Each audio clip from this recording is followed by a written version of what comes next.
Eating Soup Alone is a podcast hosted by me, Christopher Crumley, and co-hosted by Nicholas Johnson. We try our best to ramble incoherently about a handful of movies at least once a week. Happy Halloween for the last time. Ooh. No more Child's Play. Yeah, it's the last one. You know what's so strange is I was watching Company Man. Okay. And the spending on Halloween... We're spending maxing on Halloween. It's a $12 billion industry. It's like the most we've ever spent on Halloween these days. But also, so strange, trick-or-treating has died. That's so interesting, you know? I was going to say, you could have fooled me. I see no signs of Halloween almost anywhere. Yeah. Well, we're spending money on it.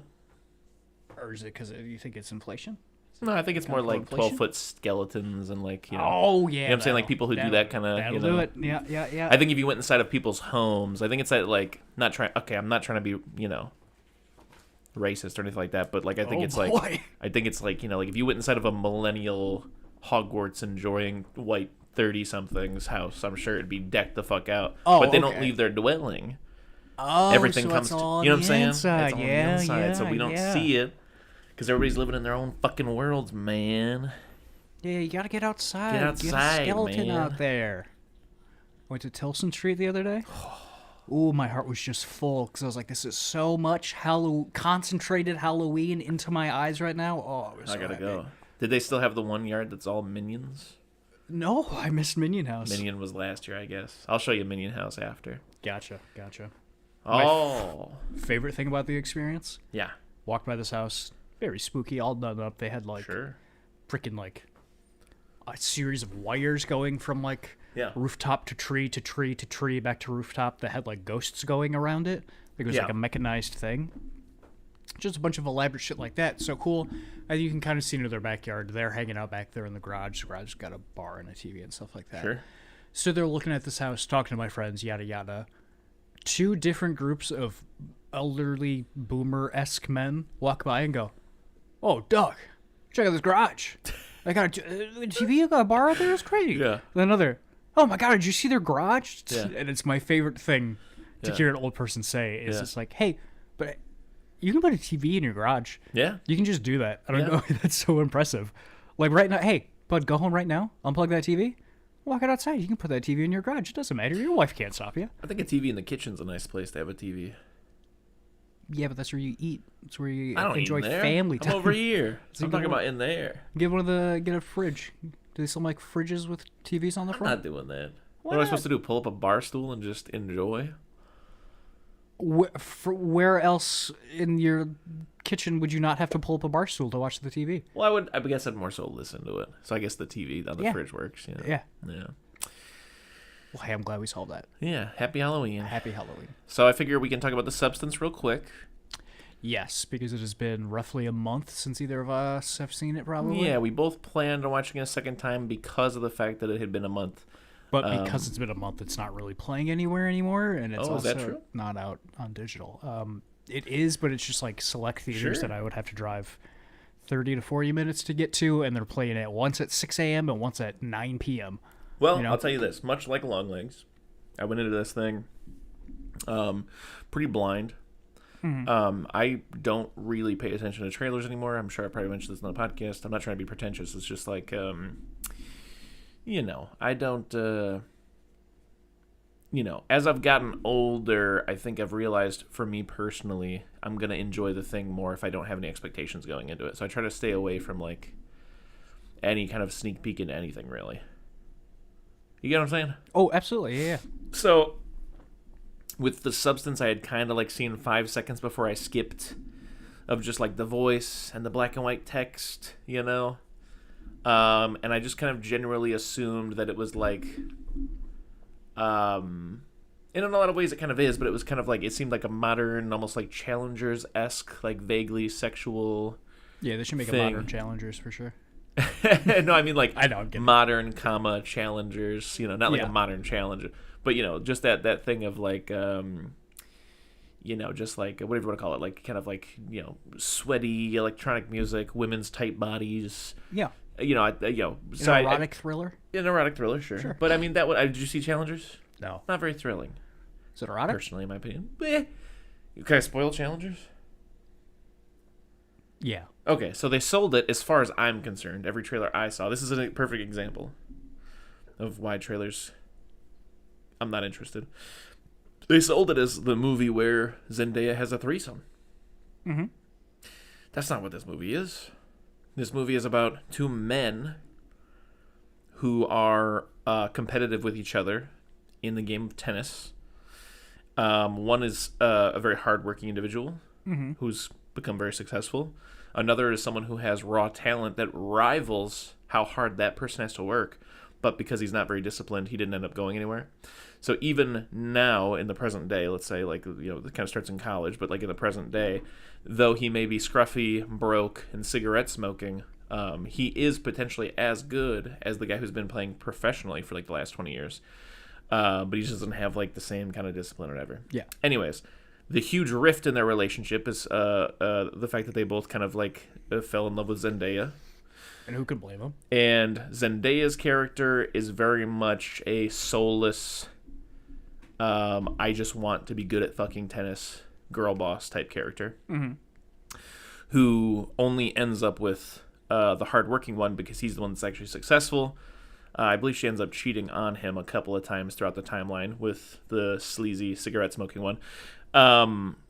And that little threesome that they really sold the movie on, in my opinion, is basically a scene that's supposed to kind of like play with like that theme of like, oh, you guys are so obsessed with each other, why don't you guys fuck each other? She tries to initiate like a threesome in the hotel just to end up like tricking both boys into like kissing themselves and then be like, all right, good night, boners. And like nothing happens.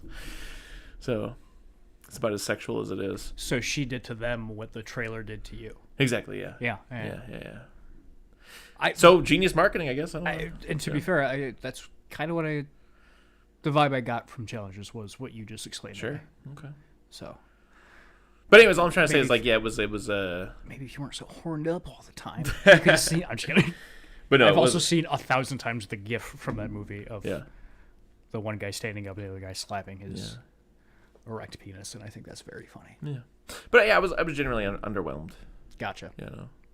Well, I'd still like to see sexy tennis one of these days. Go ahead. Enjoy sexy. Some people love it. But a friend of mine, Ruby, bought it on Blu-ray and watches it every couple days, I think. This movie, I mean, I guess did the same thing for me. I saw the trailers, like once or twice. Sure. Before, like Maxine or freaking Cuckoo, stuff like that. And yeah, just like what I saw from Challengers. I saw the trailer, I went, that looks fun and sexy. Yeah. I'll go see that fun, sexy movie. And then, this movie it's fun and it's sexy. So yeah, I think they really sold me. Yeah, I will say, one thought I had while watching the film was that this is like, I was like, man, this is what I want Black Mirror to be, baby. Yeah? Yeah. Yeah. Just the idea of like a modern sci-fi like show. I was like, yeah, this is how you do it. Like, again, like the problem that I've always had with the few episodes that I've seen of Black Mirror is that they're more interested in like, I don't feel like I never felt like an emotional stake or an emotional side to any kind of like twist or anything like that for me personally. Like, for example, like the John Hamm thing, like the twist at the end that like, oh shit, it's been 3 years inside of the thing and he's been interrogating him, pretending to not be interrogated, but in real life it's only been like 10 minutes or whatever. Whoa. Kind of cool. That's fine, whatever. But like, I much more so like this sci-fi setup where it's less like, real quick, just to sidebar on that real quick. Interstellar, I think has a much better reveal of that same concept when they come back from the planet, and that guy is like, you guys have been gone for 3 years. Like, my God. Like, that's so good. Yeah. And that's what I'm trying to say is like Substance does the thing where it's like, so basically, if you've seen it, if you haven't seen it, spoilers obviously, whatever, but like the Substance, you basically take it because you're feeling like an old bag and you birth out of your back a young tight body. But the whole deal is you get to be young tight body for 7 days, and then you have to be old hag again for 7 days, or else. And the or else is if you start pushing in one direction, there's a consequence on the other end. Mm-hmm. And so, like, when you finally get that reveal, to jump ahead just for a split moment, of, like, the one aged finger. Like, the witch finger? When you're watching, you're like, oh, fuck. You're like, damn it. Like, you know it's coming because they've set up, like, there will be consequences, and you know they're going to push the boundaries. And it is genuinely gratifying because of the effect, because of Demi Moore's acting, when you get to that point. And then I think they do a great job.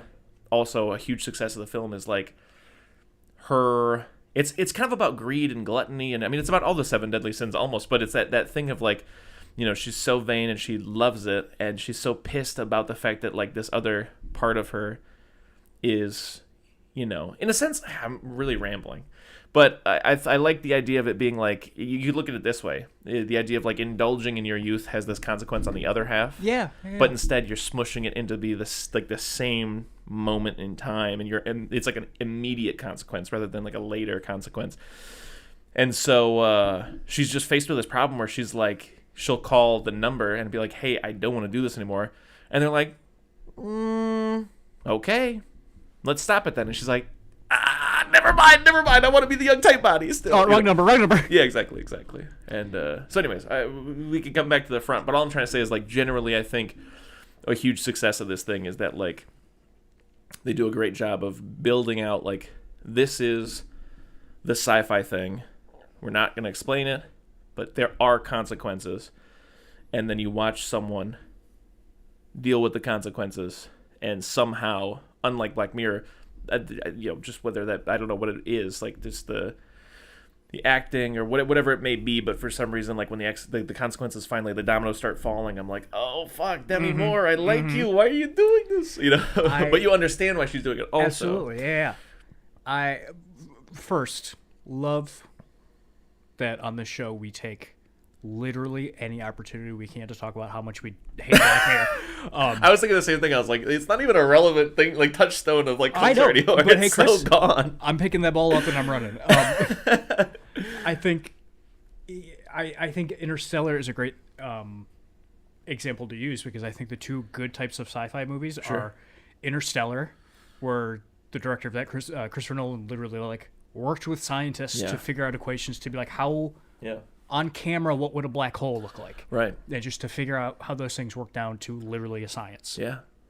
And then the other good sci-fi movie, on the other hand, is Eternal Sunshine. Sure. Where there's a sci-fi thing, but it literally is just here to get this story moving. You don't need to know where it comes from. You don't need to know where you need to know literally nothing about it. And then you're off and running. Black Mirror is bad at both of those things. It tries to do both of those things, and it's really bad. But I like the Substance so much because it is more of an Eternal Sunshine kind of sci-fi thing. It definitely is, yeah. And then to the point where you forget it's a sci-fi thing almost immediately. Yeah. It does work on a lot of other levels. And I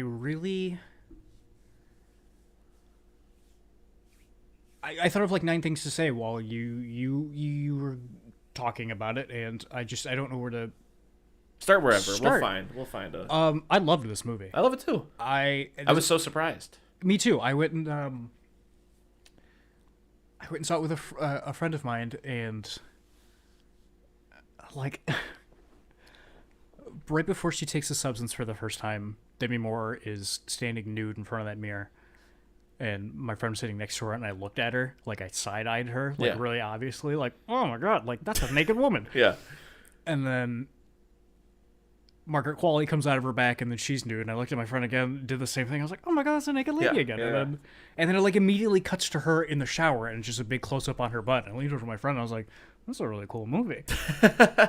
And then never seen more butts in a movie. Never seen more butts in a movie, and then never immediately cared less about all the butts that I had seen. Yeah, they do a great job of distracting from the butts, When the title card, like, a movie's never clicked so late for me. Sure. But when the title card pops up at the end that says Monster Elisu or whatever it is called, I was like, oh fuck, this is a really cool movie. Yeah. And it was the first time in maybe my life that I could think of in a theater seeing a movie and just smiling ear to ear. Yeah, I was gonna say, when we get to the point where she's on stage as a monster, being like, I was also smiling from ear to ear, and I remember having the thought of like, fuck yeah, movies, dude. Like, fuck yeah, movies. Yeah. You know. And then she starts spewing blood all over this entire audience, and it was just such a cool, for me, like, amalgamation of so many different things. I mean, like, it reminds me of, in a sense, it reminds me of the same line of like humor as like Young Frankenstein, which you've seen, right? Yes.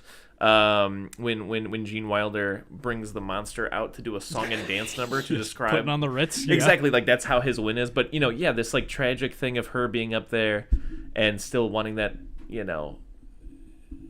spotlight, even though she's an Akira monster. Like, and the blood everywhere, just reminds me of so many like 80s low budget B, like gross out, whether it be Peter Jackson's Dead Alive or Brain Damage, whatever it's called. I can't remember which one. I always get those two confused. I think it's Brain Damage, or like Evil Dead 2 or something. But or the Fountain of Blood in the Bed, Nightmare on Elm Street thing. But yeah, I didn't expect this thing to be like a body horror, creature effects, practical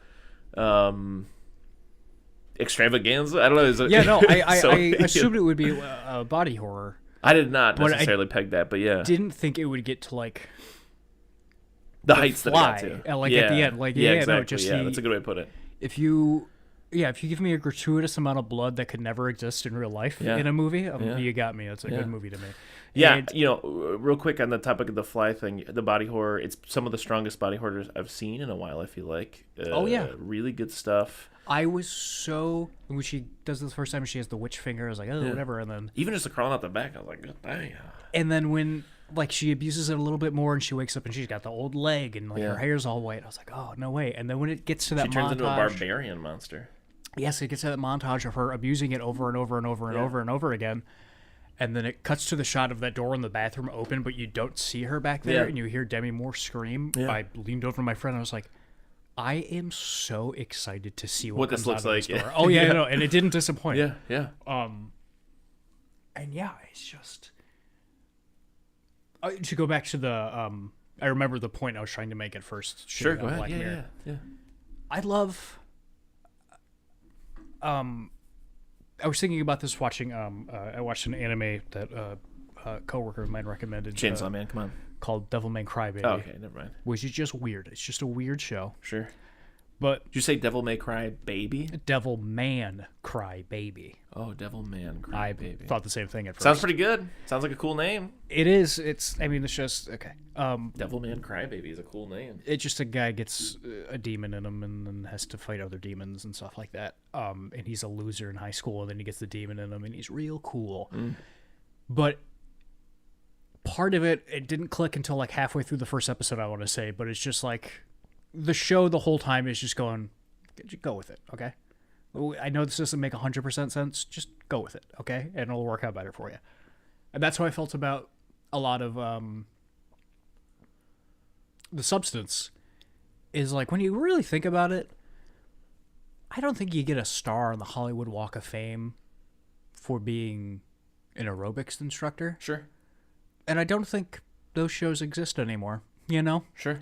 And I don't think Margaret Qualley would be famous for being an aerobics instructor anymore, Sure. In that kind of way. But it's just like, just fucking... Yeah, and I love that idea. It's of a them movie, being just like, go with it, yeah. I love that part of like, and I didn't even think about it until you said that because it never even clocked for me. But yeah, like the idea of them being like, we got to make this modern and sexy so it appeals. It's like, no, this is so far from appealing. Like, it's not even... she would not be primetime Emmy award winning. Like. Yes, exactly. And like the like whole fame of it all, this movie never for a second goes, oh, your social media and your... But it's just like, no, you know what fame is. Yeah. That's all you need to know, all right? And... and I just think that bit of it's so good. I really love... What's that guy's name? Dennis Quaid? Yes. Is that his name? So gross. He's so gross. Not only as a man, as a person, eating shrimp. And that's the grossest part of the movie. Yeah. He's just so nasty, and I love it also. Yeah.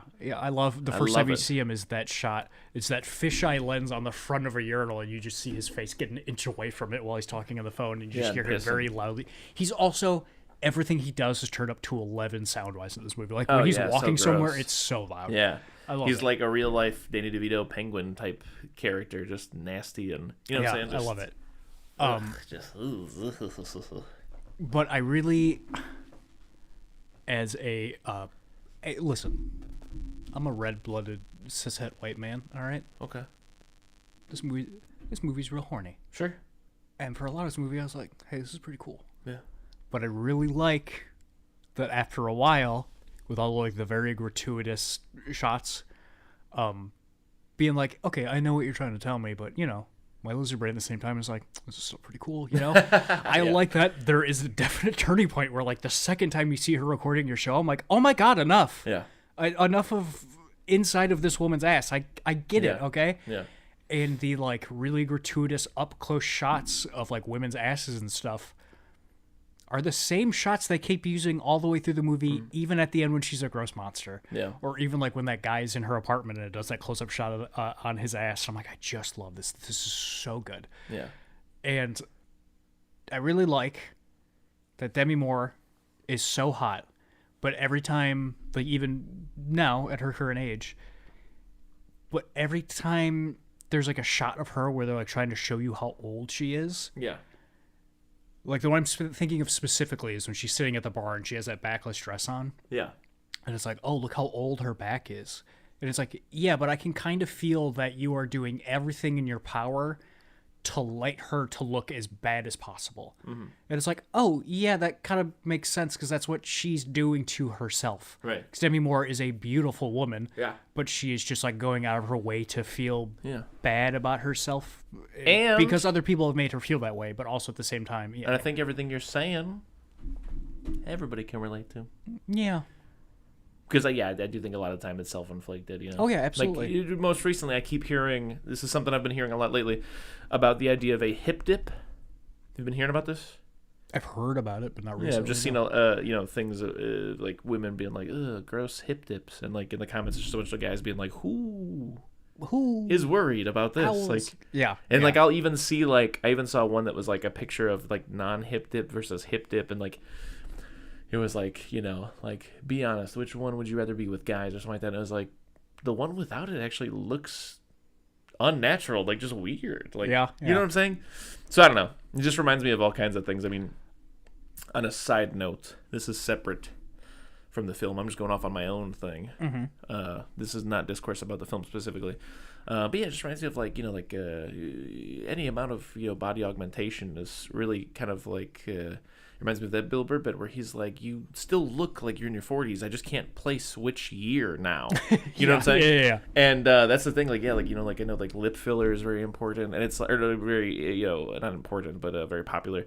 And it's one of those things where, like, yeah, full lips look nice if that's naturally what your body blessed you with. But if you have lip filler, everybody in the world could instantly win the does this person have lip filler contest, because you can tell when someone has had that done to their lips as opposed to they were born with it. And so I don't know, it is just like interesting, again, to completely separate from the movie, to think about how I think part of being body positive is I'm mansplaining body positivity, but like finding, even aside from I think a lot of people hear body positivity and they think immediately like, oh, weight.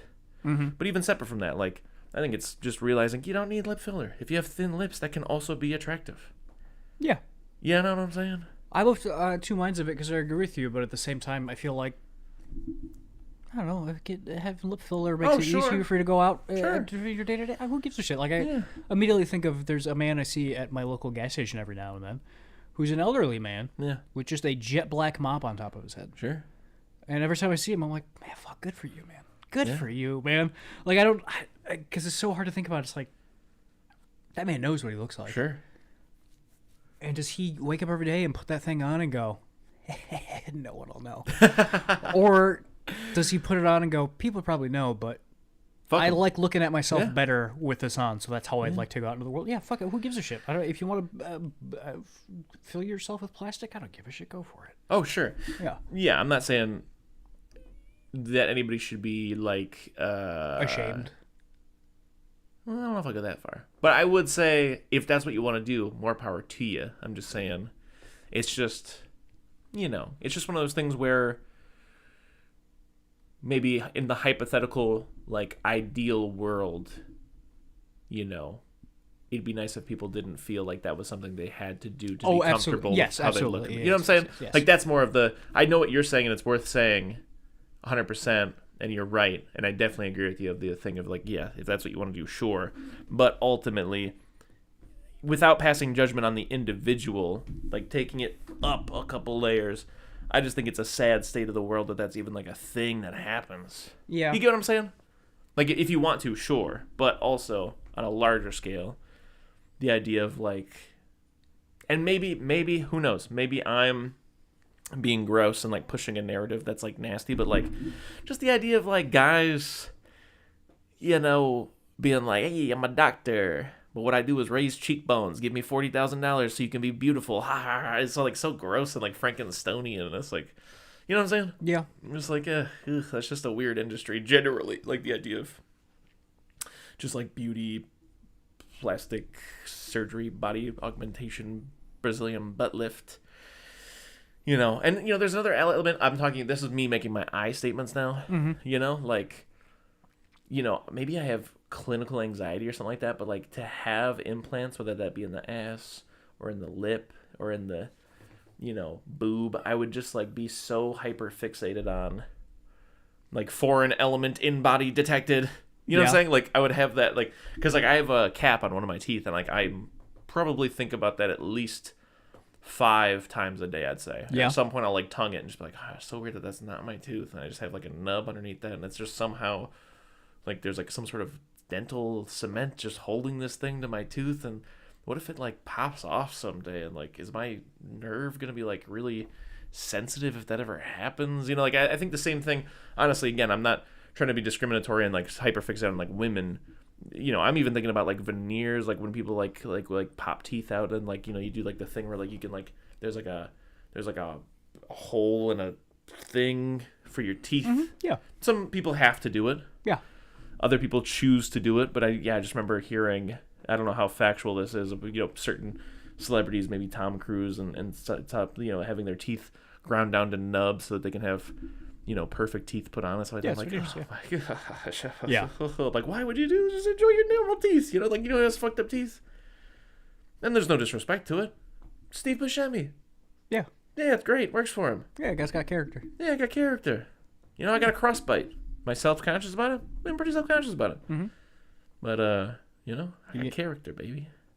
Oh, so you say you get veneers? Is that where you're going with this? No, it would drive me nuts. But anyways, back to the substance. All I'm saying is that, you know, to me, that's real-life body horror, and I think that is to some degree backed up by the fact that, like, if, you know, you look into, like, the, like, study of where body horror comes from, it comes from the 80s and the rise of plastic surgery. Okay, yeah. So that's where the roots of body horror are. And all I'm trying to say is that, in my opinion, I can clearly see the parallel, and the idea of real-life body horror, you know, is just as gross and scary, because it's just so strange. Because I'm not trying to be judgmental.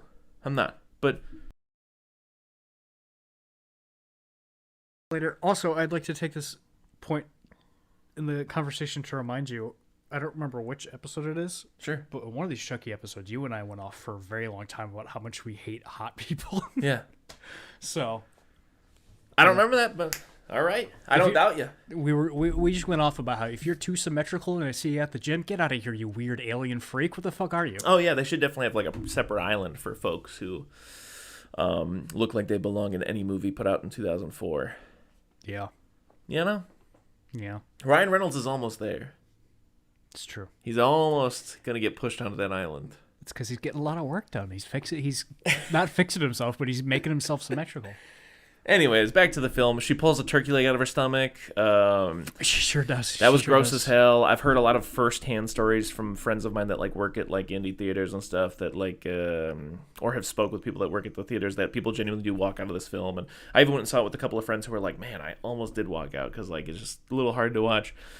I've also talked to a lot of people who hate the ending. They think it's too much and it went too far. Mm-hmm. I've also talked to another person other than you who has been like, "No, that was like fuck yeah movies," and I'm like, I know it was fuck yeah movies. But yeah, I saw it with a friend who is, I don't think someone who would be much to be like fuck yeah movies, but very much so it's just like fuck yeah movies. That was really good. Yeah, it made me really happy. Are there any other bases you want to cover as far as The Substance is concerned? I mean, I think there's plenty of successes. It's funny at times. Like I said, the stakes are there, and I care about Demi Moore. You know, great performances as far as I'm concerned. You know, whether it be Demi Moore or Margaret Qualley. Yes, I think both of them are incredible in this film. But even Dennis Quaid, I mean, to be even though he's so hateable, I know he's a douche, huge dirtbag in real life. Yeah, so it's cool that they got a dirtbag to play a dirtbag. It reminds me of Mark Wahlberg being an idiot who plays an idiot in Boogie Nights. Yeah, I mean, it reminds me of the best example I can ever conjure up is always the Vince McMahon thing. Yeah. You know? Yeah. You're just the nastiest person alive, and then you play the nastiest person alive, and separate from him being the nastiest person alive in real life, as far as the on-screen character goes. Yeah, he plays hateable perfectly. Probably because in real life he's hateable. Yeah. But you watch that shit and you're like, yeah, I hate him. I hate this guy. Yeah. I love to hate him, but I hate him, you know. And last thing, I'll put the nail in this coffin so we're not all thinking about it and too afraid to talk about it. I'll talk about it. Yeah, go ahead. This movie about one soul inhabiting two bodies and fighting for control of it. I know what you're thinking. That sounds a lot like Mama and Lockney from the hit video game Death Stranding. And who are those two people played by, Chris? You're right, Margaret Qualley. And you know what it reminds me of? Kojima's always ahead of the game. You're right, Chris. It reminds me of Exorcist III. I have never seen it. What's that movie like? It's a lot like... Honestly, when I was watching Exorcist III... Oh, you mean Exorcist III Legion? I've seen that movie. Did you watch that one? No, it's the same movie. Oh God! I'm just pulling it. Because there wasn't. The reason why I'm confused is because there's an Exorcist film. I don't know which one. That I think they shot two Exorcist films at the same time. Smart. But they were like, God, I don't remember the story here. So, let's just say I'll come back with the story. For now, I'm gonna say A+ Substance. Oh yeah, sorry. The Substance was directed by Caroline Fargit. Written by her, produced by her, starring Demi Moore, Margaret Qualley, Dennis Quaid. Cinematography by Benjamin Kraken, which is great. Budget $17 million. Chris, how much did it make? $138 million. Oh, Chris, I made 35. Oh shit. Yeah. Okay.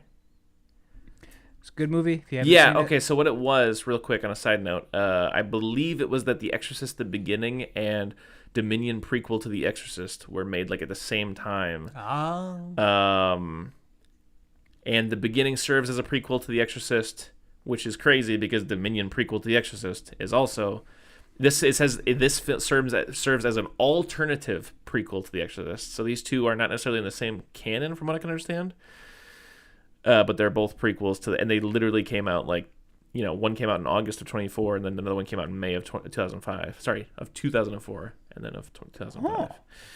So that's what I thought you were referring to, because I don't have the story straight in my head, but I know that it can be confusing because they're prequel and alternative prequel that came out within a year of each other, which is insane. So I thought you were making a joke about that, and I was genuinely concerned. They're but yeah, similar story that involves this Exorcist movie. Yeah, is one thing. I'm looking at the Wikipedia page right now. Sure, would have been super helpful for me to read this first. First sentence: The Exorcist III ignores the events of Exorcist II. Because it started, I was like, "Oh, weird. I didn't think about that. Something probably happened between these two movies." But I guess not. Yeah, from what I understand, the second one is just straight up incoherent. But this movie is based on a book called Legion, written by a man named William Peter Blatty, who also did the screenplay for this movie, who also directed this movie. Who also wrote the original Exorcist. Did he? William Peter Blatty. Okay. I believe you. Yeah. But yeah, apparently this wasn't supposed to be an Exorcist movie. Then the studio was just like, but make it an Exorcist. Sure. Okay. And like all the stuff with the priest from the first movie and the actual exorcism at the end was like edited and reshoots and stuff like that. Okay. But while I'm here, while I'm looking at it, directed by William Peter Blatty, also screenplay and based on, starring George C. Scott, Chris. We'll get into it, but oh my God, George C. Scott. Ned Flanders and a bunch of other people. Brad Dourif, of course. Right. Cinematography by Gary Fisher. Budget $11 million. Box office of 38 million. 34. Okay. I mean 44. 44. Okay. And I usually like to ask you first, Chris, but I'm gonna go ahead and rip it off here real quick. Sure. Oh my God, Chris, I fucking love this movie. I love this movie too. It's so good. It's so good. Oh my God, yeah. man. Yeah. I went and saw the first Exorcist like last week. Sure. For the first time, or you've seen it before? Oh, we've done it for the show. Okay. You're right. I went and saw it in the theater. And I'm not the biggest Exorcist fan. yeah, I don't want to be that guy, but it's not that good. I think that movie's fine. It's fine. I think it's a little bit too long. You know? In my opinion, I put it in the same category as Jaws. Is like I get it, but it doesn't really work for me personally. Okay, yeah. I think a lot of it does work for me, but I think overall as a package, I'm just like, at least me wanting a little bit more. But yeah, like have you seen Poltergeist? No, unfortunately I haven't. Well, really quick, I just saw Poltergeist, and I definitely understand and get it and its praise, and in a lot of ways, it feels like if Steven Spielberg made The Conjuring in the 80s. Okay. Like the same exact beats happen, it's the same exact layout, and I think it is the precursor to the modern haunted house possession ghost movie. Yeah. It's like beat for beat exactly that. But my biggest problems with the movie were that it was sold to me as one of the scariest things ever. Yeah. It's not scary even in the slightest, in my opinion. And not only is it not scary in the slightest, not even a little bit scary. Not a single thing was even a little bit scary to me. Yeah. But it plays almost exactly and has the same tone as like a, if I said the words to you, like mostly a Stephen King movie, but he's kind of trying to do horror, but it really just is like, it just has that like Steven Spielberg, like lovable family. Like I like the dad, I like the mom, I like their dynamic with each other, I like the kids, and yeah, I don't think like where it lacks for me is like, yeah, I don't know. It's about them and their house being haunted, and as you know, their daughter gets sucked into the portal or whatever, and they have to get their daughter out. And eventually they do, but like me personally, like I just don't even like, like at one point the kid's afraid of the tree, and like the tree like smashes through the window, and that's supposed to be pretty scary. The kid's afraid of the clown, and I think the clown might come to life or laugh at him or something. But other than that, I just genuinely can't really remember like the scares. Like the one point the pool, which they haven't put in yet, or they have put in, it just isn't full. Is full of skeletons. Ooh. Shit flies around. But like a good example of like the like Spielberg-y kind of like vibe to it is like there's a scene where the dad comes home and the wife has realized something paranormal's going on, and she's like, watch, check this out. She like pulls a chair, and she has like this whole diagram on the floor of like where the chair's going to get pulled supernaturally. She's like, watch this. She puts the chair there, and the chair starts to move, and then it gets pulled. And she's like, no, watch this. And she like pulls her like daughter and like sets her there. Her daughter gets pulled, and she's like laughing and stuff. And she's like, isn't that crazy and stuff? And he's like, yeah, what the hell's going on? And then she's like, I think I'm gonna try it. And then she does it or whatever. And then there's a scene a little bit later where they're like both, they go to the neighbor's house. They're just kind of like, well, Bill, I don't know how to put it, but God, have you noticed anything weird around your house or whatever? And he's like, huh, like what? And they're like, I don't know, like stuff moving on its own, And it just has this like kind of like almost like E.T. vibe to it, in my opinion. Yeah. Like where it's more of an exciting experience than it is a scary one. It's more of a thriller. Yeah, you get what I'm saying? Like I feel more of like a dramatic tension of excitement than I do of dread. Absolutely. Or fear. Which is so strange because, again, as far as the discourse I've seen about the film, it doesn't seem like many people agree with me necessarily. But yeah, that's just, as I'm watching it, I'm like, this feels like I'm watching E.T., but without there being a cute little alien in it. Instead, it's a ghost that's supposed to be scary, but I don't remember anything actually being spooky, So. Well, yeah, it sounds exactly like what I think The Exorcist and like It suffer from. It's one of those things where it's like, have you seen the original yet? I haven't seen the original yet. Forever ago, but it's got to be one of those things where it's just like, well, yeah, if it like invented the tropes, you're gonna watch it now and be like, that's a little tropey. Sure. Where I assume The Exorcist in 1970 whatever is really scary because it's a little girl getting possessed by a devil. We see little girls, and at that point, the devil's real as far as America's concerned. Yes. Nowadays, Ain't no devil. And oh my god, 90 whatever. Oh my god, a scary clown. Oh my god, those guys are usually nice. Look at the scary one. Yeah. And I was like, well, I've seen fucking a million scary clowns. Well, can we just real quick? I don't want to get too political on the show, but okay. Just a quick thing.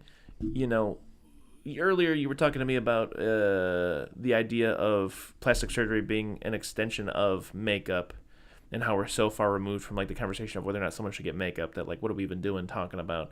You know what I'm saying? Yeah. Same thing with like prayer in school. I just heard that come up in like a political debate the other day. I was like, fucking yeah. How are we talking about this? That was the 70s when it was ruled to be like not required, like by the Supreme Court or whatever, that like we should not be doing that in schools if we have religious freedom in this country. That was like 50 years ago. Yeah. How are we talking about like we found it? We got to get Jesus back in the schools. Yeah. It's insane. Which also reminds me to bring it back to The Exorcist III. Sure. You and I are of I was going to say similar ages. We're the exact same age. I think we grew up and got old and became conscious in like a really interesting time where not in like a, oh man, I remember how it used to be, but like we grew up when the world like radically shifted. Yeah, between 9/11 and the internet, things are pretty different. Yeah, and I remember sitting in the smoking section at restaurants and stuff like that. Remember corded phones. Yes, and so I remember very specifically people being able to smoke inside. Yeah.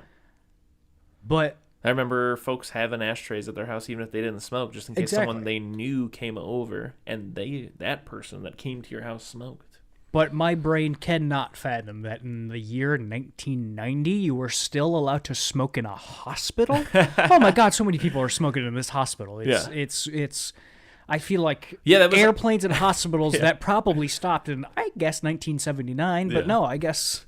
Well, yeah, it reminds me of, I was just watching, I went to an Alamo Draft House. Oh, nice. And I saw A Nightmare on Elm Street with my partner, Zeta. Nice. And there's a point where one of the like police officers or like a coroner over a dead body is smoking a pipe. Love it. And I was just like, damn, like, that is something you never see anymore. I think. Have you ever seen a man smoking a pipe? No, I don't think so. I think never the laws. Once. I like our smoking laws. I like that you're not allowed to smoke inside. I think you should be allowed to smoke a pipe inside. Yeah, pipe should be anywhere. If you're that dedicated, sure, pipe should be anywhere for sure. Smoke it up. No question. Yeah. So, The Exorcist III. Yes. George C. Scott plays. Is he the detective from the first Exorcist? Are they supposed to be the same characters? I don't know. I don't even remember a detective being in the first one. You just saw it. You tell me. Really? He's got a little mustache. Didn't know that. Well, here I'll say this. You know, I'm frequently saying like, sequels, boo. But it's one of my favorite sequels for sure. Oh, it's really good. Because I will say really quick, if you're gonna do a sequel, I think the biggest thing is to almost do like an entire genre shift. Yes. Like I'm thinking of like Alien to Aliens. You go from like this claustrophobic like horror film to like more of an action thing, right? Yeah. That's why it works. Same thing with like Terminator to Terminator 2. I was just gonna say, you've got that neo-noir thriller thing that it's almost like a slasher film. And then the second one still has some of that slasher element, but it's like it's more of an action thing. But also, Texas Chainsaw Massacre 2. Have we watched that for this yet, or have we watched this in general? Yeah. It's an over-the-top black comedy, Evil Dead 2 to Evil Dead 1, things like that. And this is a great example. The first one is a possession film, and then this one is also about possession, but it's not your traditional possession film. It's more of like a murder mystery with like emotional stakes that also involves someone who's been possessed. Mm-hmm. And even though it was mandated by the studio or whatever you're saying, I think the way that it ties into the original it works. I'm also thinking of Halloween 3. That's another great example of like something that's totally different than Halloween. Yeah. But yeah, to come back to this, I do like that the whole thing is like the Gemini killer possessing that body, just to be like, yeah, this is the devil's way of like getting back at the priest for getting one over on him, basically. Also, that priest, who's the priest in the first Exorcist movie as well, the younger one. Yeah. I had to look it up if it was him. Like, if this was the same character and actor, and I'm supposed to remember him. Yeah. Because, like, even right now, Chris, for some reason, I got my eyes closed. I'm picturing The Exorcist 1. Yeah. He's that cool priest who, like, knows psychology and stuff like that. And sure. runs and used to runs like Rocky. I think he's like a little Rocky guy. Yeah, he used to be your boxer. He has maybe a drinking problem. He throws himself down the stairs at the end. And in my mind, looking at him right now, he is played by Peter Falk. And for forever, that is going to be a Peter Falk performance. Sure. for me because I just, for some reason, cannot remember what this man looks like. Yeah. I will say I was very concerned in the very beginning of how much of the staircase we were getting. Yes. I was like, what the fuck is going on? There was like 4 separate occasions where I kept just cutting back to the staircase. But I like that little dreamy sequence where he's talking about, he's like, I dream of a rose and a long staircase. That was good. Mm-hmm. I like the priest, the older priest who like smokes. And I like his relationship with the detective. Yes. The detective was a little over the top in the beginning with quoting so much Shakespeare and stuff, but I like him. I think he acts his ass off in this film. It's him and the priest whenever they're talking, but I think it's like everybody in this movie talks like that way just people used to talk in movies that they don't anymore. Like everything everybody says is so fucking clever. Yeah. And I love it. Oh, yeah. Just stuff like a I'm trying to riff for one, and I'm not going to be able to do this. It's like, oh, man, I can't stop chasing that girl. Yeah, you're like a dog chasing a car. Well, I'm not the dog in just one way. Just like shit like that. Or, oh, no, they're in the hospital, and they're talking, and the priest like lights up a cigarette, and the detective's like, "There's a killer," you know. He goes, well, at least they're quiet. Yeah, it's just shit like that. It just, no, it was just like, my brother had this, and he's fine. Your brother died when he was 30. He was in Vietnam. They could be related. I just adore that shit. Yeah, it's like when they're at the diner, and he's going on and on about how all the things that like, how can God let all these things exist forever? And then the smoking priest is just like, yeah, it all works out in the end. He's like, when? He's like, it's at the end of time. He's like, we're all there and we're all happy, or whatever. Yeah. Yeah, nice. Or whatever he says. He says something to that effect, or whatever. But, when he visits him in the hospital, the detective visits the priest in the hospital, and the priest is reading, like, Women Wear Daily or something like that. And he's like, what are you doing reading that? He's like, I gotta stay up on fashion, or whatever. He's like, aren't you supposed to be reading, like, the Bible or something? He's like, yeah, but they don't have as much insight into what's going on in fashion. Or I think he says something like, what, you want me to give spiritual advice from a bubble? Yeah, exactly. Yeah, he says that also. And then he begs him to bring him something, worthwhile to read or whatever. But, yeah. Anyways, so, you spend the first half really getting to know these guys and their rapport. That's nice. I don't want to skip past it, so I'm going to bring it up real quick.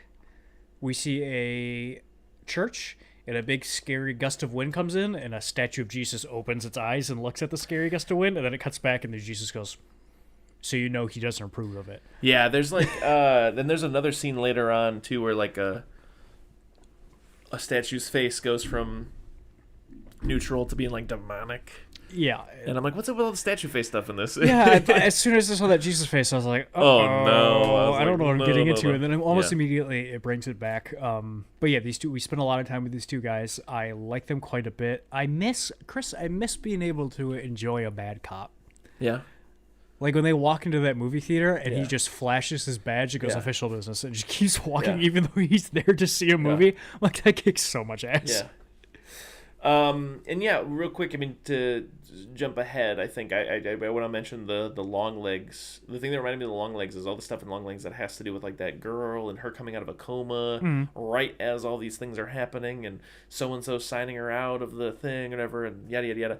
Yeah, once we get to that back half of like finding out that the Gemini killer is possessing this person and that he is being let out, but because he can body jump, not because anyone's necessarily letting him out or whatever. But also like the whole thing of like Karis having been in a coma for the last 15 years, and now he's just now starting to wake up. It all seemed to be... I was like, man, I wish I'd have seen this before I saw Longlegs. Because, again, Longlegs to me is just an amalgam love letter to, the genre in a sense. But, yeah. Yeah, I would say, like 90s horror, I would say, or like 90s like horror thrillers. Sure. Something that kept striking me about this movie, and I'm not as experienced with it as you are, so please tell me if I'm wrong, but this feels like the best episode of The X-Files I've ever seen. It just feels like a slightly higher budget version of The X-Files. And I don't mean that in a bad way at all. It's very funny. There's an episode of The X-Files where Brad Dourif plays a serial killer who is not necessarily possessed, but he's able to communicate with spirits. And very similar performance in the sense that he's doing a lot of crying while he's speaking and a lot of shouting and stuff. And such a nice touch. I don't know how they maintained it the whole time, but I love that Brad Dourif just has one tear streaming down his cheek the entire time. And he does such a good job. There's so many great lines for him too, like that point where he's like yelling and stuff, and he's like, "Oh, I'm sorry, I'm raving." Yes, and he sits back down and he's like, "I'm completely mad."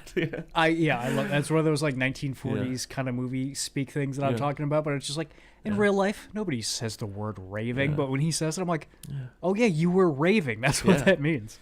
Yeah, and but anyways, yeah. So to go back for a second, yeah, there are details about the Gemini killer case that they leaked to the press to try to weed out all the crazies who are coming in claiming to be them. So they gave the press one bit of information, which was just a tweaked version of like the real shit, which was just like, oh, he cut the finger off his left hand. Actually, in real life, it was the right hand.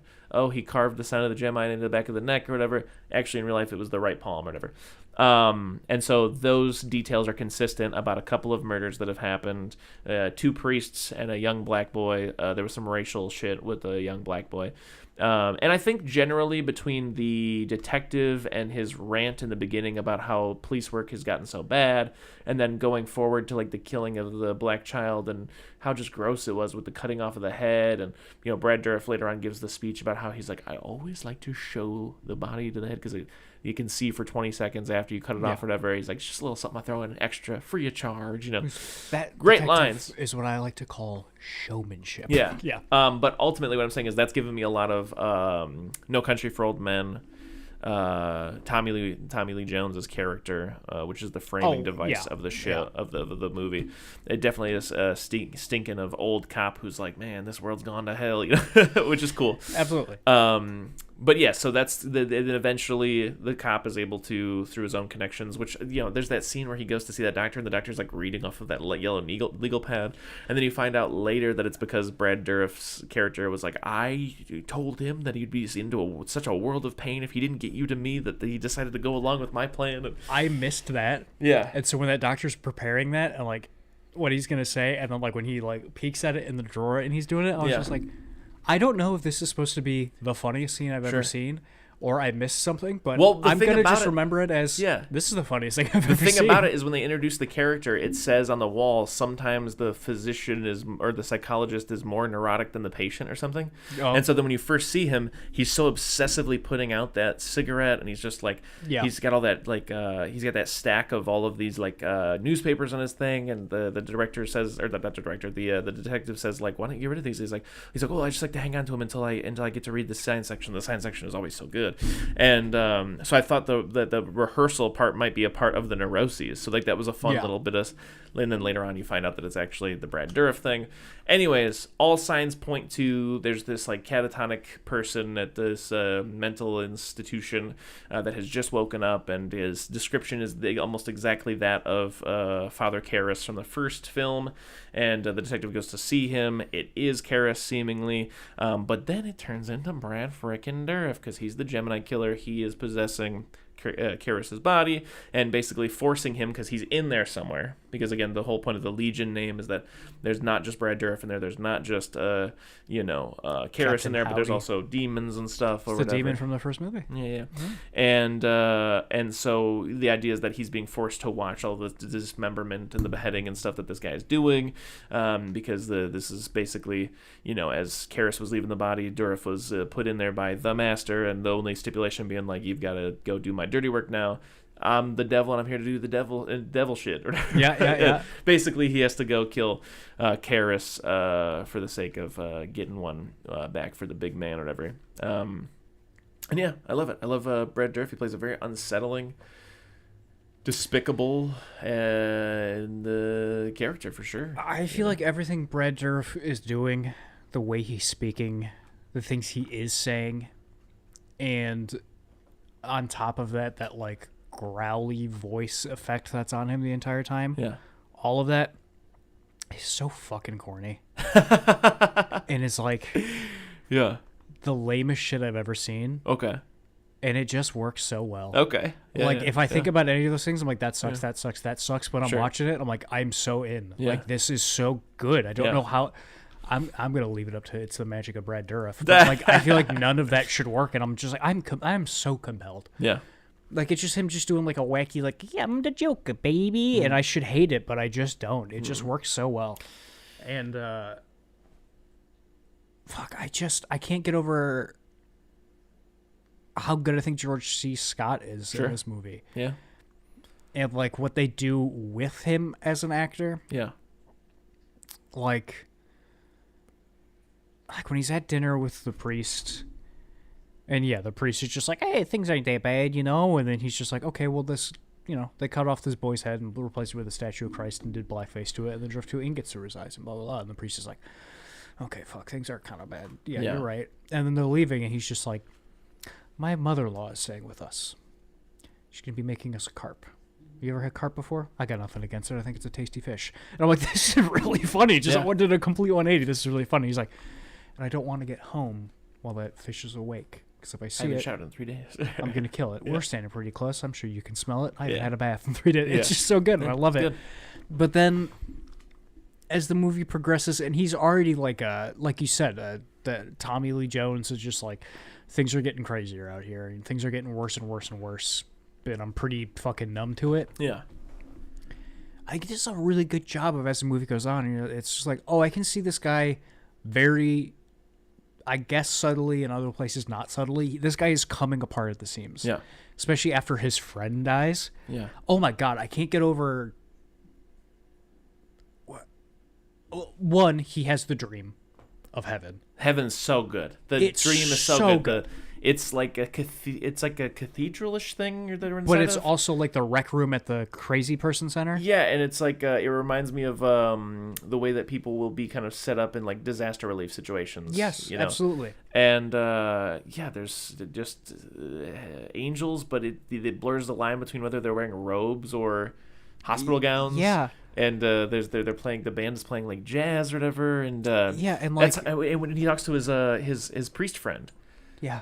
That scene is so great where he's like, what are we both doing here? He's like, well, I know I'm supposed to be here, but I don't know why you're here, or whatever he says. The detective says, he goes, pretty crazy dream, but you think we're both having this dream? And the priest goes, oh, I'm not dreaming, you are. Yeah. And it's like, oh, that's because he's dead. Mm-hmm. And it's so like, in retrospect, it works even better on this level where I'm sure they didn't do it on purpose, but Fabio's in there as an angel. Sam Jackson is in there. Sam Jackson's in there as an angel. And I'm pretty sure Patrick Ewing is the angel that he's talking to. Sure.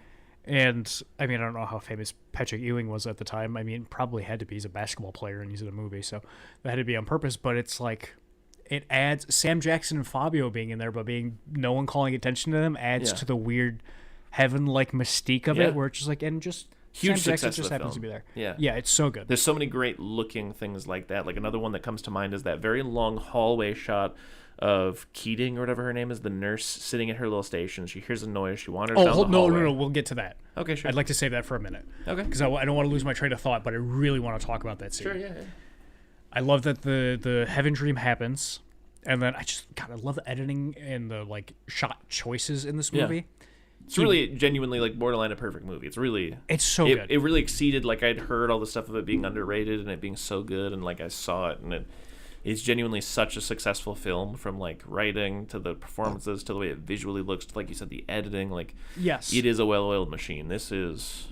He wakes up from the dream and the shot cuts to just the front of his house. Yeah. And a phone ringing, and you hear him pick up the phone. Yeah. It does a lot of fun things with sound. And then, like, there's a couple beats because someone's talking to him on the phone clearly. Yeah. And he goes, what are you telling me? Yeah. And then it cuts to the hospital because you know father's dead. Yeah.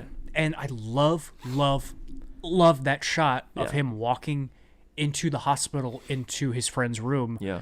Because it's a POV, and every character in that scene looks at that camera as it's walking by, and everybody's just like, because everybody in the room is just like, we don't know what's about to happen when he comes in and sees this body. And he plays it so well. He doesn't really say a lot in that room, just like, well, what is this? What are these doing? What's behind that? Whatever. I love that you don't see any of the bodies. You don't see any of the bad shit. You just hear about all of it. And like, even down to like just the casual racism from people. Sure. Is the movie's just very subtly here and there, just like reinforcing like bad shit's just everywhere. Even down to his daughter. I thought for sure it was going to come into play at some point, but his daughter's always out pretty late at dance class. Yeah. And the more I think about it, the more what I'm taking from it is just more enforcing of him just being paranoid all the time, just being like, our daughter's up pretty late, isn't she? And the wife being like, it's 9:30. He goes, yeah, but that's pretty late. Yeah. But getting to him cracking at the seams, he's such like an old-timey, strong detective man that when he yells at a couple people in the movie, like, but they are almost always women who are bothering him. So I'm just like, okay, so he's just a sexist old man.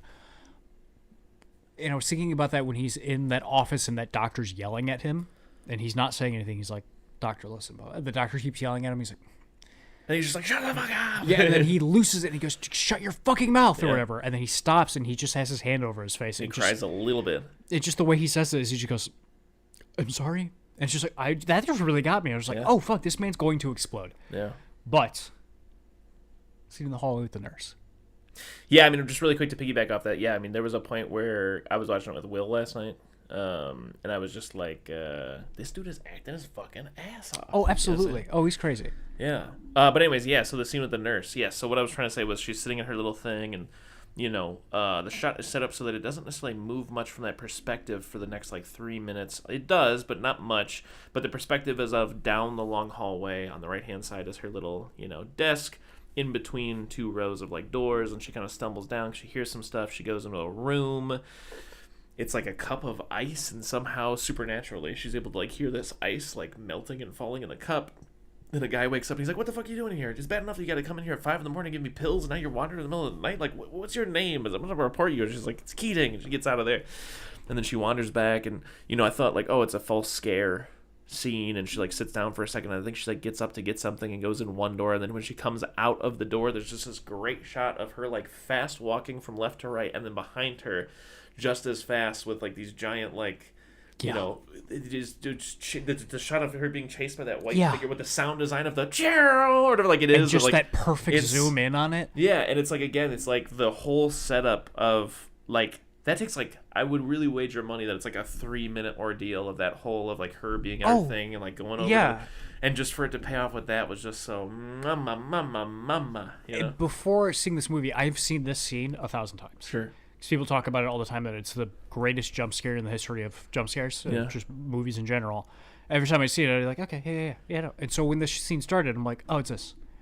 But I was really surprised at how long it goes on for. I ran it back, but I was kidding. How many times it does cut, because it does feel like one big long continuous shot. But like you said, she goes into that room, that other guy yells at her, yada yada, and then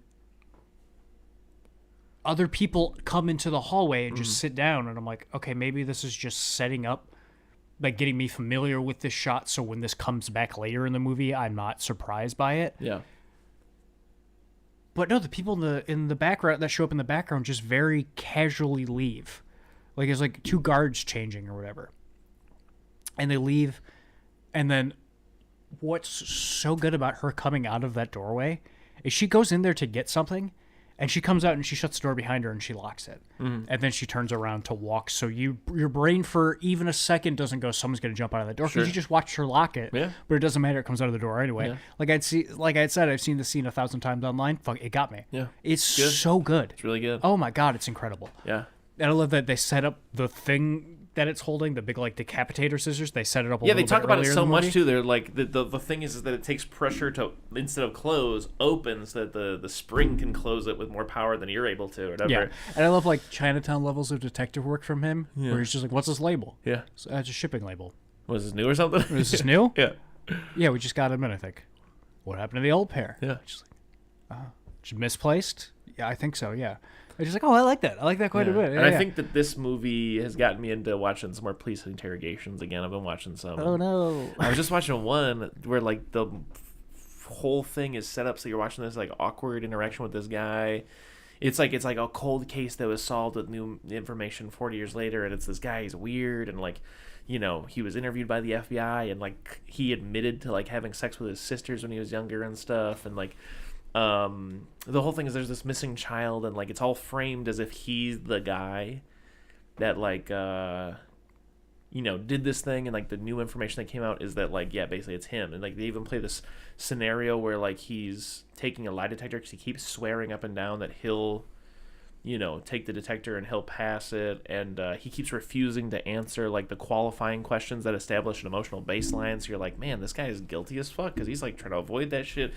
And they keep antagonizing him by saying that his mother was the one that before she died said he's a weird guy, and I've always had this guilt that he's the one that made that girl disappear, and he's like, you shut your mouth, my mother would have never said that, and stuff like that. And at the end it's it's basically just like, yeah, and then this guy, I don't know what his name is. I'm just going to say George Burns. They're like, this guy, George Burns, ended up, getting convicted of the disappearance of this girl or whatever, and being sentenced to, the rest of his life in prison or whatever. And there's like a beat, and he's like,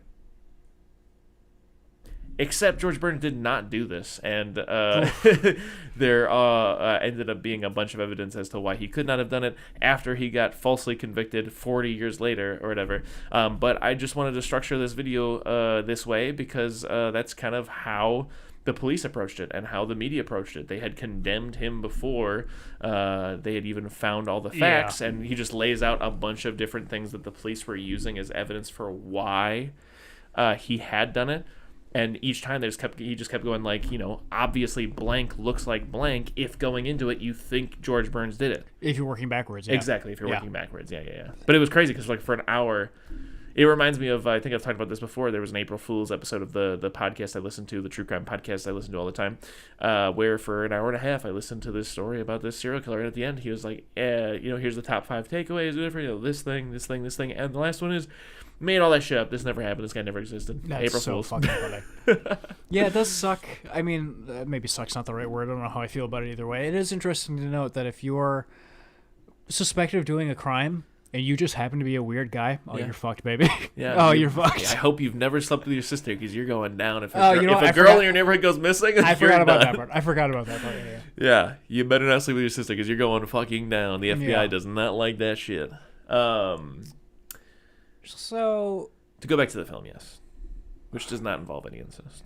Big scissors cuts off the head. Yeah. Something I didn't like, where he's talking about the Gemini killer and like all the signs of it, and everyone he killed with had a first or last name that started with the letter K. Yeah. And then, but what about Father Patrick Dyer?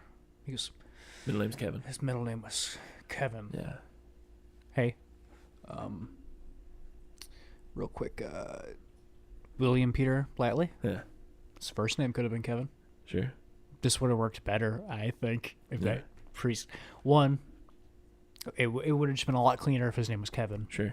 And two, I'd wager a bit of money that nobody's middle name has ever been Kevin. That's not a middle name. I do like later on when Brad Dourif acknowledges that he has the MO of killing people with the name Kevin or whatever, or something. Or maybe he doesn't. I think he says he likes the thrill of killing people at random, but he says that the whole K thing just happened to be like a coincidence more than anything. Yeah. But whatever. Anyways, so yeah, back to the film. The other thing that I like a lot is Brad Dourif, again, like 1940s talking shit. He keeps saying this thing where he's like, you don't want to invite me to the dance or whatever. And then eventually he's like, my goddamn daughter's in a dance. And I love the tension of like, it reminds me again of Longlegs, because like instead of being dressed up like a priest, this woman's dressed up as a nurse and going to the house, and much like the nurse aspect or the priest, the nun aspect, she's gonna get access to the house, no doubt, because a woman comes to your house dressed as a nurse, as a nun, anything like that, and you're gonna be like, oh, it's just a little nun, oh, it's just a little nurse, It's such an unsettling scene too, and it almost feels like Sam Raimi-ish. She has like a Sam Raimi look to her. Sam Raimi loves a scary old lady. Yeah. You're right. Longlegs definitely copies it in this way, but I'd say Longlegs breaks this rule because they do it earlier. My favorite part about that old lady, besides her crawling on the ceiling, is that was so creepy. I love the shot when the lieutenant's wife's on the phone talking to him, and then it cuts to him listening to a busy signal. She's like, "Oh fuck, she's talking to the demon. She's talking to the devil." I love that we don't see knock, knock, knock, open front door, little old lady. I'm here to drop off this package. Oh, we'll sit right and cut back to him racing in a car. Cut back to the house. Would you like something to drink? No, I'm full. Cut back to him racing in a car. He just gets there and she's there. Yeah. Like we didn't have to get any of that shit. I just love that. And I will say when she tries to cut off the daughter's head and they stop motion her getting out of the way, that did take me out of it a bit. Yeah. Because it's like, there had to have been a better way to shoot that. Do you know what part I'm talking about? Yeah. Oh yeah. Yeah, I know what you're talking about. Yeah. It just looks so. It looks stop motion because I feel like it has to have been. They like took one picture at a time and then stitched them all together. but it's in like such a slow frame rate. It just looks weird and choppy, and I don't love it. Yeah.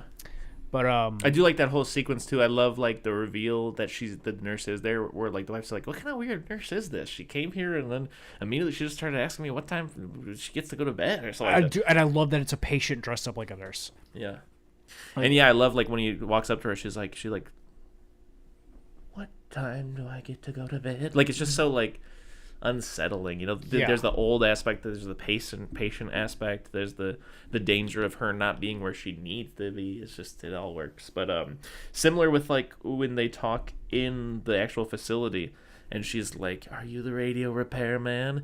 And he's like, "Yep, that's a radio." And she's like, "I knew you weren't a radio repairman. This is a telephone." Love it. She's like, "It's okay. I'm not gonna hold it against you. Most people wouldn't have been able to tell the difference anyway." Yeah, I know that. She's like, "You have a kind face." Yeah, she's like, "You're gonna do big things. You're gonna do good or something. You're gonna do well." I think she says you're gonna do well. You're gonna do well. So also so funny to say to a 70-year-old man. Someone who is like 1 year younger than you. Okay. Yes, exactly. But no, yeah, it was a really sweet scene though. It was almost like, you know, very warming, and I was like, it is bittersweet because it's like, wow, that's such a sweet old lady. "Are you my son?" "Well, I'd be proud to think so."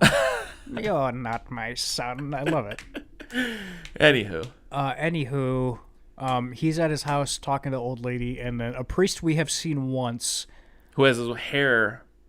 He got so scared his hair turned white. It's shellacked to the back of his head as well. Yeah, it's so gelled up. But he looks crazy. He has assumedly been doing a different movie the entire time that we have seen none of. Yeah, we've seen one scene where he was in his little room reading the Bible, and his bird on the windowsill died, and his cross fell off the wall. That's it.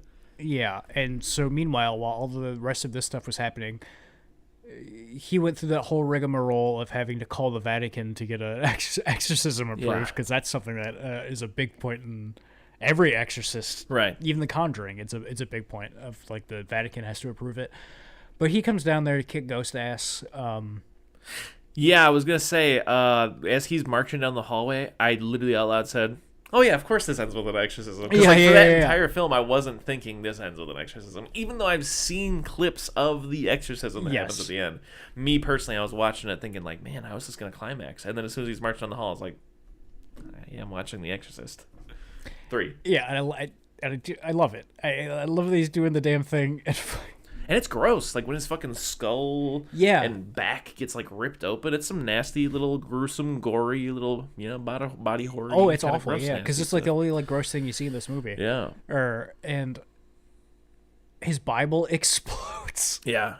And I was so taken aback by that, and just thinking about like, oh yeah, fuck, what do you do? Yeah. Your Bible explodes in your exorcism. What's in move 2? Yeah. Oh, you get strung up by the ceiling and your skin starts to come off. And then also, I couldn't help but think, especially since we saw the Jesus statue at the beginning, why ain't God taking care of none of this stuff? All God does that's is what the detective is saying. He shines a flashlight on the and brings cross. the priest back to life for a second to blast the demon out of Karis's body long enough for the detective to put like 8 bullets in him. I shot him 6 times.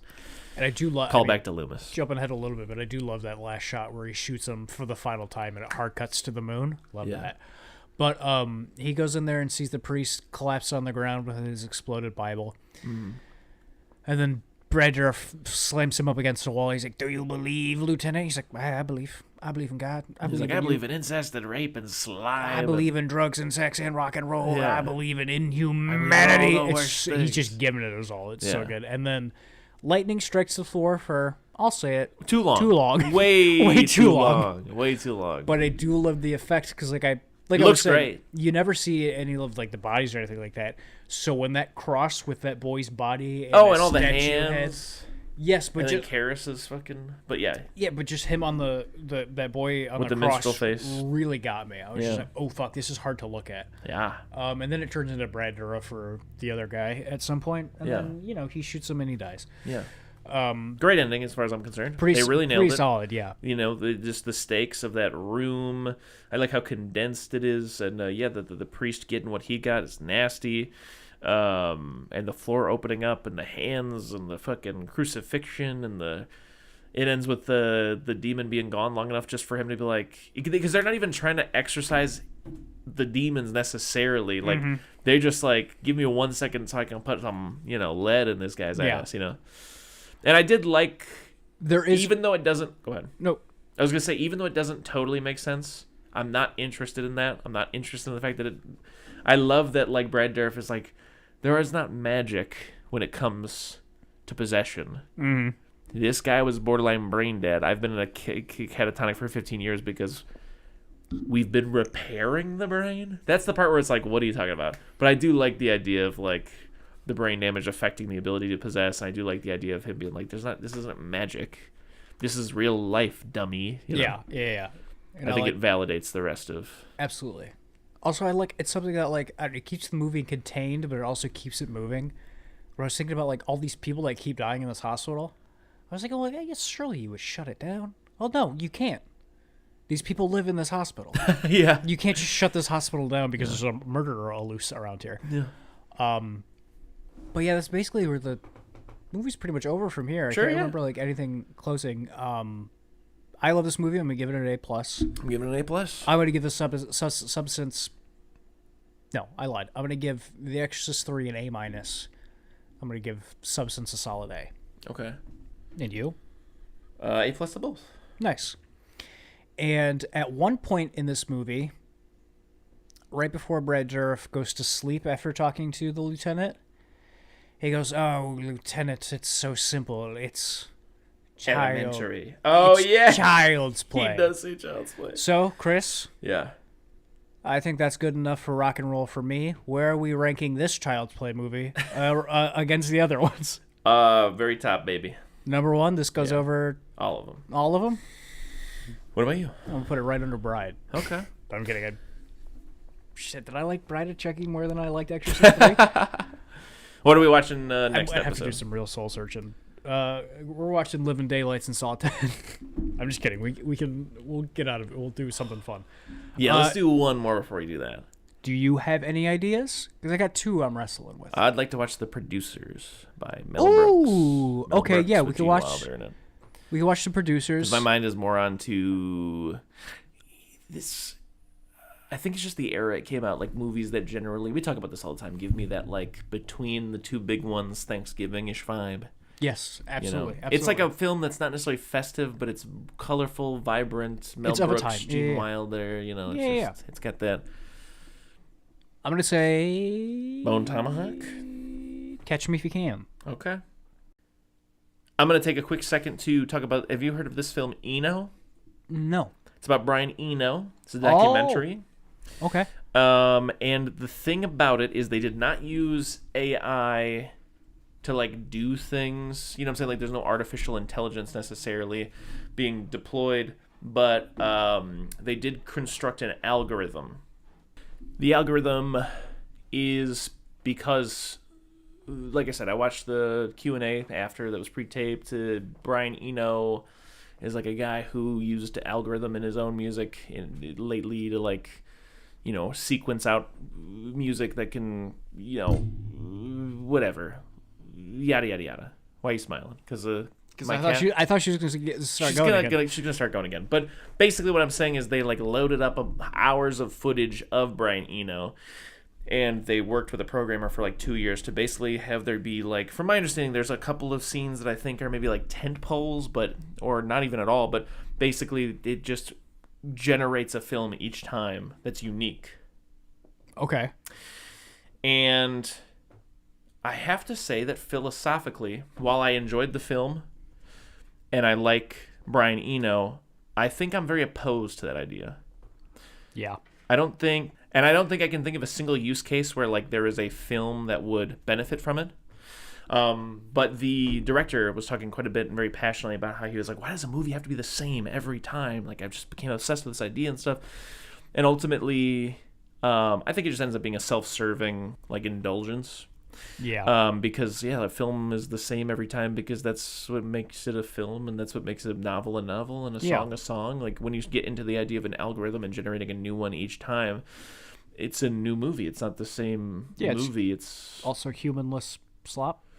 There you go, humanless slap. It's exactly it. He was talking a lot about how, like, him and Brian Eno both detested the idea of, you know, like, some guy's just going to, like, construct a narrative out of what he thinks Eno is. You know, I didn't want to do that, so I'm just trying to, you know what I'm saying? It's like, But again, that's then don't do anything. Then don't do a movie. Yeah. Yeah. And so my only point being, like, you know, like literally in the Q&A, there was a point where they asked him a question. You know, what's some of your favorite parts? Some of the most inspirational parts. And he goes, okay, well, this screening, did it play blah blah blah blah blah blah blah? And everybody went, no. He's like, okay, well, this screening, did it play blah blah blah blah blah? And they're like, no. He's like, okay, well, did it play this? And they're like, yeah. And he's like, okay, well, that's a good example of like one of my favorite things, whatever. I'm glad that came up in this viewing, but there's a good example of why maybe you should come back and watch it again, because maybe you'll get some of those other ones, or whatever. It's like, no. You can do that with a normal movie. Yeah, but it's just like one of those things where it's like, you know, like your favorite parts didn't even show up in that point. So like, all I'm trying to say is like, it reminds me of the shift from like a feed, like a timeline to a feed. Where like the idea is that like the internet is now tailored to you and what it thinks you want, or whatever.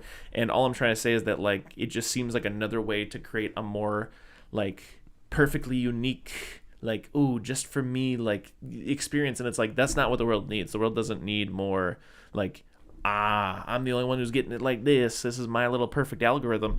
I think we need more things that are bringing us together, and like more shared experience, more like touchstones that we can like, you know what I'm saying? Like, why further divide? Why like create this thing where it's like, you know, we didn't even see the same movie. If you go and see it, you're not going to see what I saw. Yeah, that's exactly what I was going to say. That's not good, in my opinion, is all I'm saying. Oh, no, sorry. I was going to say something else then. What I was going to say is and this is mine. This is my curated little thing. Yeah. Chris, you and I sit down and we watch Blue Velvet. Fuck it. Not even something as kind of abstract as Blue Velvet. Elf. You and I sit down and we watch Elf. Yeah. You and I both watch two distinct versions of Elf. Because we are two different human beings with two different human brains. Absolutely. What I'm trying to say is that like the movie doing that portion is not good. Yes, that's show us the same thing, because of what you're talking about is good. Exactly. If you make a good piece of art, that's already happens. You don't have to do this hacky algorithm shit. Yeah, that makes Chris, you have just riled me up. I'm so mad here. I know, I was so mad too, and I was kind of trying to leave the theater and as like kind of like not psychopathically as possible, like say that to Zeta, because we watched it together, because I was definitely like, okay, don't want to scare anybody, because I was red hot. I was like, what the fuck is this? Like, it definitely really got me hot, because I was like, this is it's just fundamentally I stand against and opposed to those concepts. I don't think fuck that bullshit. I don't think what you're saying is like it's our humanity that makes art, unique. The art doesn't have to be artificially through technology unique every time, because that's already what, like, to me it's no different than outsourcing. Like, that's no different than like the same loss of human touch that you get when an AI writes a novel. 100%. Yeah. So it's an AI song or an AI album cover or something is like, again, you like, it was your job as the director to decide which ones you thought were worth putting in there, right? Yeah. Like, you just listed off your 3 favorite things. 2 of them didn't happen in that film. Like, I want to see those other 2 things, but I don't want to sit through Eno again. Because the other thing, too, is, like, a separate conversation. Nobody is a big enough fan of Eno to go see that movie more than once. So whatever experience they get is the experience they get. Yeah. And the other thing that was crazy was during the Q&A, he was already talking about how he was like, oh yeah, we're already putting more shit into the algorithm, and we plan to even maybe do more interviews in the future and just throw more shit in there so that this can continue to have its own life and stuff. And we're trying to figure out how we can get this algorithm to work on streaming platforms and stuff. And it's like, who is going to revisit this that much? Like, there's like maybe 2 scenarios I can think of. 3. One is like Planet Earth, like the documentary series for BBC. Like, maybe if you did something with that, the Beatles, and World War II. Those are like the 3 things that I could see people coming back to a million times. Gotcha. Yeah. But other than that, Brian Eno is not close enough to those 3 things. Yeah, I was gonna say. Like, I thought this is where you're gonna. What you were gonna say is, these are only situations you can see someone watching Eno a second time if you are the director of this movie or and that's it. But I think I came up with a very valid list of things that people would continue to come back to the well for. Yeah. But not to say that they should. I'm just saying if there was a world where I could see like the Peter Jackson scenario where he got unbridled access to hundreds of hours of Let It Be tapes. He's seen things that we'll never get to see, and a lot of it is stuff that like the general combined Beatles estate has been like, well, let's not show this stuff. Like there's some sides of these people that we don't want to show, we want to protect. You know, that's one of the reasons why it just hasn't been done to this point. But for some reason they trusted Peter Jackson.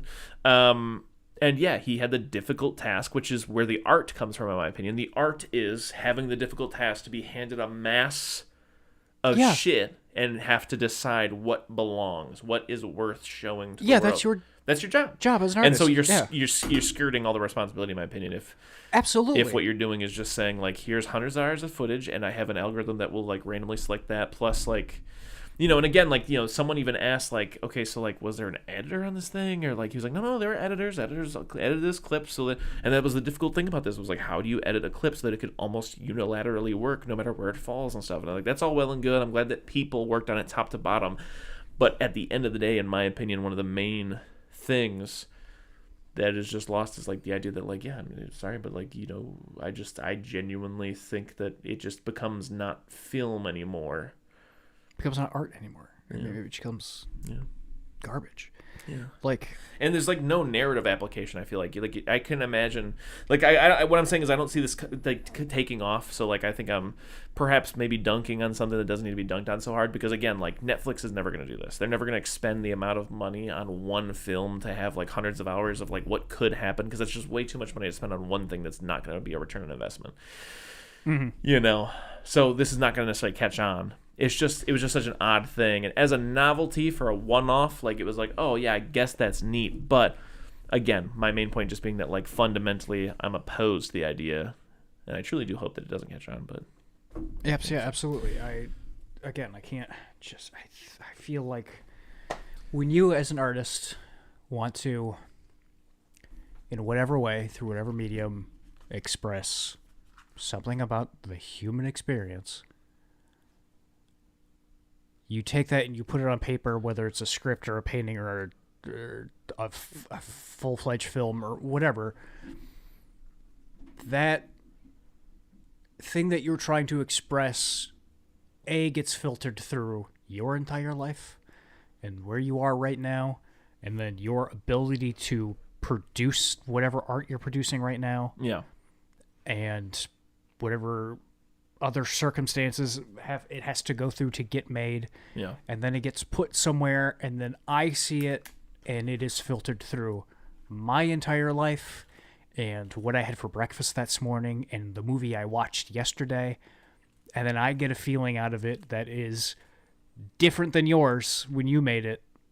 And that's art. That's art. That's what art is. And if you put a computer with an algorithm in any step of that, I think it just not diminishes but destroys the whole fucking point of it. Yeah, I mean that was one of the things in the movie. Like they were talking about how like Eno does that with music or whatever, and like even then I was like, I don't think I want to listen to music that's produced by an algorithm, because he has like an app that like does that, where it'll just play music that's literally being generated uniquely for you. And he was talking about how he's like, it took like 5 years for people to realize that like the algorithm actually changes season to season. So like Wednesday night in spring is going to sound a lot different than whatever's playing Friday morning in summer or whatever. And it's like, I don't know, I guess like ambient hanging at the cafe or like doing chores around the house, maybe, but like, again, that's just not, it's just too passive. Yeah. To be, I think generally, I like what you're saying, but I would say like, you know, on the spectrum of good art to bad art, where everything exists as art, I would just put it in the bad art category as far as I'm concerned. I would just say like this is borderline like, because it's more about, in my opinion, art is a lot more about like expression or evoking a feeling, and I just feel like when something is automated, it just robs it of so much feeling. You know, again, like specific to the Eno documentary, like there were so many moments where like Eno as a man, like watching it, I was captivated and I was interested, but ultimately the experience was disjointed, and it doesn't really come to an end so much as it stops. Yeah. That's what happens when you algorithmically put together a story. So I don't know what else there's to say about it. So I guess, have you seen this reminded me of, have you seen the trailers for this biopic about Robbie Williams? No. Called Better Man. You know who Robbie Williams is? Robin Williams? Robbie? Nah. He's a musician. Sure. And it's just like a Bohemian Rhapsody type movie, you know, like one of those bad boys. Yeah. But he's a CGI monkey in the movie. For no reason? For seemingly no reason.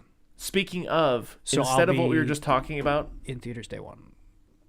Go on. This is reminding me, should we perhaps put what we were just talking about on the bench and do worst movies of the year double feature of Megalopolis and Joker 2? Yeah, yes, 100%. Yeah, we're gonna do that. Yeah. Wonderful. And then I think, did you got anything else to say about the Monkey Man thing? Because that was pretty funny. Nope. That was a good bit. Nope. It was. All right, well then I guess that's that Mattress Man.